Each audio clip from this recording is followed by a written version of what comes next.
Это место в Насыркорте поистине историческое для ингушей. Мемориальный комплекс построен в феврале 1997 года в форме 9 совмещенных горских башен, окутанных колючей проволокой, символизирующих 9 депортированных народов.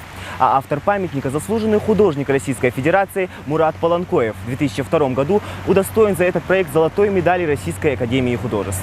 По отчизне тоскуя, с душою опустошенной, пусть не придется вам на чужбине страдать, землю чужого пахать. Эти слова как нельзя лучше передают тоску ингушей по родине, проживавших 13 долгих лет на чужбине. Хамбору Хаутиеву тогда было 15. По словам дедушки, он до сих пор до мелочей помнит тот холодный февральский день. Всех жителей селения Ангуш собрали на сход в сельсовете. Люди и представить не могли, какая новость их ожидает. Вас депортируют. Куда отправляют, никто не знает.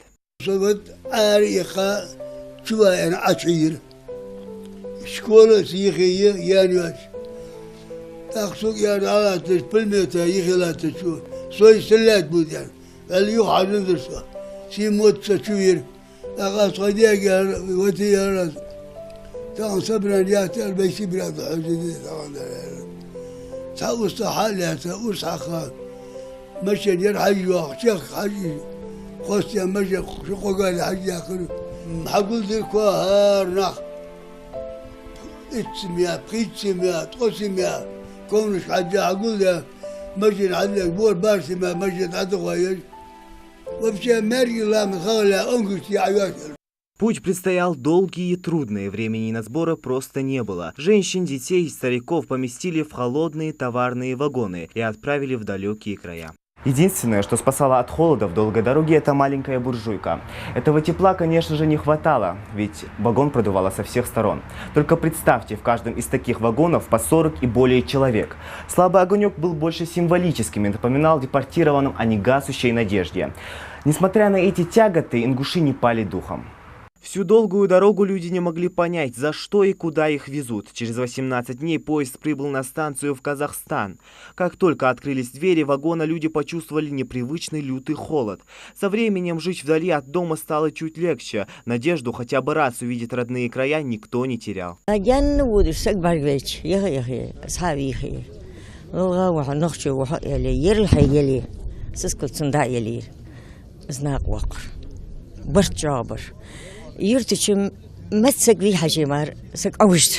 Возвращение на родину стало для них торжеством справедливости, ведь нет на свете места дороже родной земли, теплее домашнего очага и родных гор.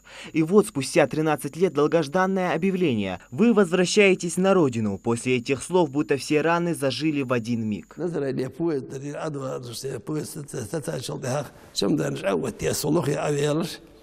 أتيت أبقى هذا الشيء دير أول شيء أبرت الوجه ثم زودت برت بها قلاته ذاك حلي بيديها يحتني الحمد لله الله خاصنا بق الله تيا ديارستين سدولش خدولش دال مغلنا هات قواقل مش صوترني يلا. Для тех, кто готов проникнуться в события 1944 года, на мемориале памяти и славы представлена экспозиция «Дорога длиной в 13 лет».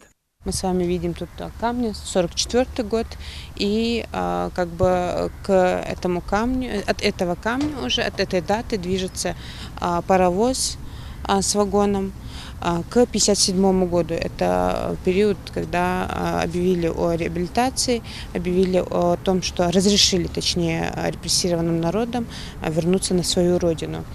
Наш народ не исчез и не сошел с исторической арены. И все благодаря силе духа, сплоченности и жизнестойкости, унаследованной от своих предков. Иметь сегодня свою процветающую республику – это большое достижение для нашего народа. Генерал Жбой.